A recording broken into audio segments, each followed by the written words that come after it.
कमलापुर के कमलनाथ और कमला का जब विवाह तय हुआ तब सबने समझा कि नामों में जैसा साम्य है वैसा ही साम्य उनके कौटुंबिक जीवन में भी होगा। किंतु शादी हुए 1 साल भी पूरा नहीं हुआ कि दोनों सदा आपस में झगड़ा करने लग गए।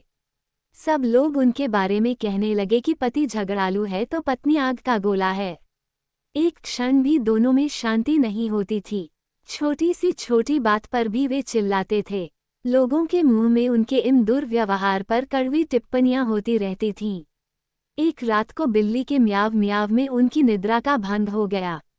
मालूम नहीं किम खिड़की से वह कूदी, उन्हीं के पलंग के नीचे बैठकर म्याव म्याव करने लगी। कमलनाथ ने कहा, अरे कुंभकर्ण की प्यारी प्यारी बहन, सोने के पहले सब खिड़कियों को बंद करने को कहता है, परंतु तुम्हें मेरी बात की परवाह नहीं। उस बिल्ली को वहां मैं हटाऊं? मोई हुई पत्नी पर एके चादर को हटाता हुआ नाराजी से बोला। कमला अंगड़ाई लेती हुई बोली, आधी रात को प्रेत की तरह क्यों चिल्लाते हो? अगर उसे भगाना है तो तुम ही करो। नींद खराब होती है तुम्हारी नहीं मेरी। चादर उड़ती हुई उसने निंधड़क जवाब दिया। कमलनाथ समझ गया कि वो उठेगी नहीं तो नींद के नशे में ही कोने में रखी एक लाठी निकाली। बिल्ली ने अपनी हार आमानी से नहीं मानी। वह सोने के कमरे में, बीच के कमरे में और वहां में सामने के कमरे में दौड़ती रही और कमलनाथ लाठी लौकर उसका पीछा करता रहा। कमलनाथ जब मोने के कमरे में आया तो उसने दरवाज़ा बंद कर दिया जिससे बिल्ली अंदर न जाए। फिर गली का दरवाज़ा खोला और बिल्ली को धमकाया इराया। वह अंधेरे में भागती निकल गई। कमलनाथ अपनी जीत पर हंसता हुआ दरवाज़ा बंद करने ही वाला था कि लंबे चौड़े 2 चोर सामने आए। वे बोले, हमने ही बिल्ली को खिड़की से अंदर भेजा है।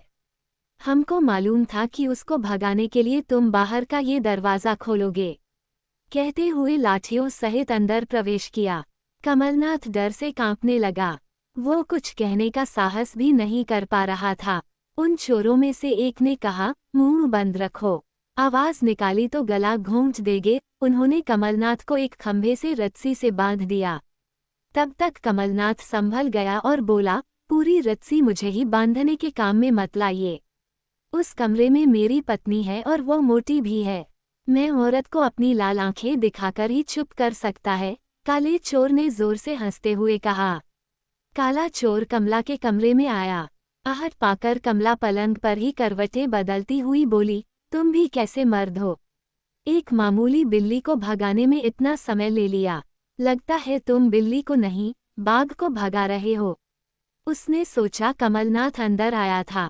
अपने पति का वैभव स्वयं देखना। चलो मेरे साथ, कहता हुआ उसने लाठी गले पर रखी। कमला स्थिति भांप गई। कमला की नींद भाग गई।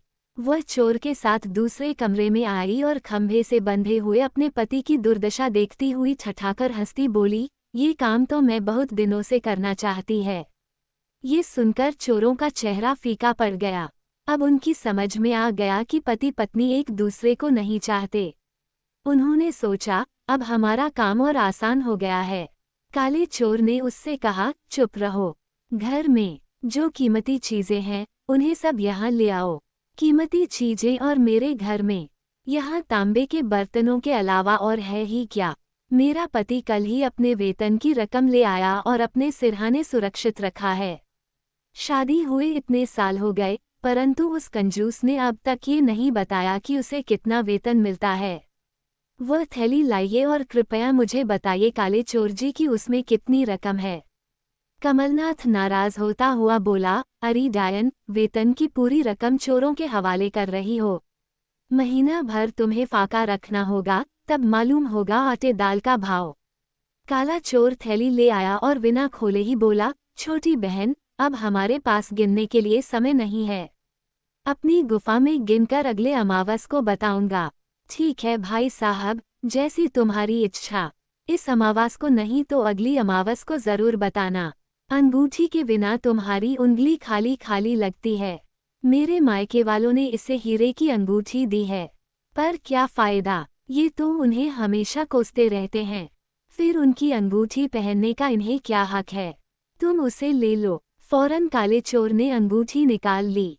कमलनाथ क्रोध से कांपता हुआ बोला, महाशय, चोरों के डर से इसने अपने सारे गहने एक पेटा में बंद किया और पिछवाड़े के कुएं में डाल दिया। कोई त्योहार आ जाए तो कुएं में उतरना पड़ता है मुझे। काम हो जाने पर फिर से कुएं में डालने का काम मुझे ही करना पड़ता है। आप ही सोचिए, इससे मुझे कितनी तकलीफ उठानी पड़ती होगी। मेरा भी दुर्भाग्य ऐसी पत्नी से पाला पड़ा। कमला चिल्लाती बोली, कई साल हो गए शादी हुए, लेकिन क्या फायदा। तुमने तो रत्ती भर का सोना भी नहीं खरीदा। तुमने आज तक सोचा नहीं कि औरतों को आभूषण अच्छे लगते हैं, उन्हें पहनने के लिए वे लालायित रहते हैं। सच कहे तो वे उन पर मरती हैं, परंतु तुम्हें इसका कोई ख्याल नहीं। तुम्हें अपने पैसों का ही ध्यान रहता है। वेतन की रकम लाते हो तो अपने ही पाम रखते हो, खर्च के लिए जरूरत पड़े तो एक एक पैसा गिनकर देते हो। तुम अव्वल दर्जे के कंजूम हो। तुम कौन होते हो, मेरा मोना उठाकर ले जाने के लिए कहने वाले। चोरों को लगा कि उनका काम पति पत्नी के झगड़े की वजह से और आसान होता जा रहा है। चुपचाप कुएं के पास हमारे माए आओ, सफेद चोर ने लाठी दिखाते हुए कमला से कहा। कमलनाथ हामता बोला, यूं ला उसे मही रास्ते पर। हम पिछवाड़े में जाएंगे तो शायद ये चिल्ला पड़े, तब तुम लोग पकड़े जाओगे। मुंह में कपड़े इनसिए, कहती हुई कमला ने बगल में रखे कपड़े दिए। यह उपाय चोरों को सूझा ही नहीं था। कमलनाथ कुछ कहना चाहता था, पर इतने में चोरों ने उसके मुंह में कपड़े ड्रेस दिए। सफेद चोर कुएं में उतरा। इस बीच वह काले चोर के पास आई। कमला उमड़ उमड़ कर आते हुए अपने दुख को रोकती हुई काले चोर से बोली, बड़ा दुष्ट है मेरा पति। हमारे मायके वालों के दिए हुए गहनों का राज बता दिया। उससे मैं थोड़े ही कम है। जब उसने मेरे गहनों का रहस्य बता दिया तो क्या मैं उसका रहस्य नहीं बताऊंगी। ध्यान से सुनो, मेरे पति की मी काशी जाने के पहले बहुत गहने दे गई।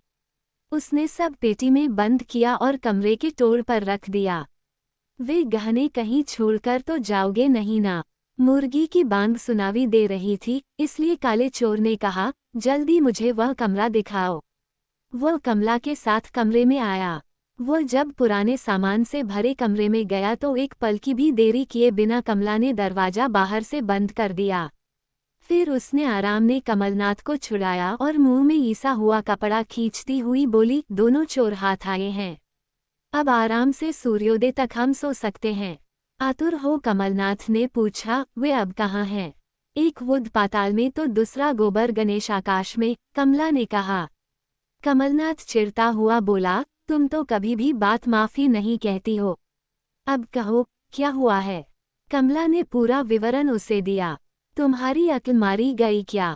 अब तक कुएं के अंदर गया हुआ वह चोर बाहर आ गया होगा, कमलनाथ ने कहा। सामान के कमरे में काले चोर को ले जाने के पहले ही सफेद चोर की उस रत्मी को मैंने घिरनी से हटा दिया, जिसके सहारे वह उतरा था। प्रातःकाल कमलनाथ ने ग्रामाधिकारी को ये समाचार सुनाया। वह आदमियों के साथ आया और चोरों को पकड़ लिया। चोरों के पास जो रकम और अंगूठी थी, कमला ने ले लिया। हाल ही में उस प्रांत के जमींदार ने मुनादी भी पिटवाई थी कि इन मंजे 2 चोरों को पकड़ने वालों को बहुमूल्य पुरस्कार दिया जाएगा। कमलनाथ ने पत्नी से बहस किया, मैंने ही नाटक किया था कि गहने कुएं में हैं।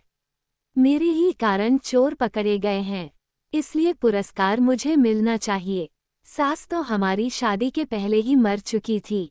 ऐसी मांस की मृष्टि करके गंध कहानी मुनाकर एक को कुएं में डाल दिया तो दूसरे को कमरे में बंद किया। दोनों चोरों की मैंने दुर्गति की है और दोनों मेरे हाथ ही बंदी हुए हैं, कमला ने अपना तर्क प्रस्तुत किया।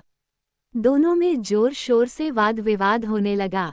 आपस में झगड़ते हुए भी आप दोनों ने महान कार्य किया है। आप मिलजुल कर रहें तो आपके सामने किसी के टिकने का सवाल ही नहीं उठता। ग्रामाधिकारी तथा ग्राम की जनता ने मुक्त कंठ से उनकी प्रशंसा की। जमींदार ने पुरस्कार के रूप में बड़ी रकम भेजी। गांव में उनका सम्मान हुआ और उस अवसर पर रकम दोनों में समान बांटी गई।